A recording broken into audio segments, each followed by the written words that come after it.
2025 সালের 7 অক্টোবর একটি চুরির মামলায় ঢাকা কেন্দ্রীয় কারাগারে বন্দী হন বরগুনা সদর উপজেলার বাসিন্দা কামরুল হাসান। ওই দিনই তার পরিবার 3 অক্টোবর নিখোঁজ দাবি করে ঢাকার খিলগাঁও থানায় সাধারণ ডায়েরি করে।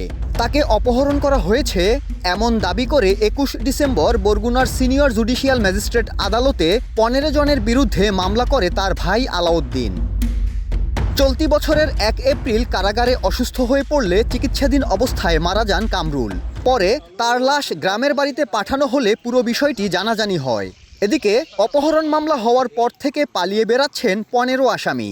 তাদের দাবি পূর্বশত্রুতার জেরে তাদের সাজানো মামলায় ফাঁসানো হয়েছে।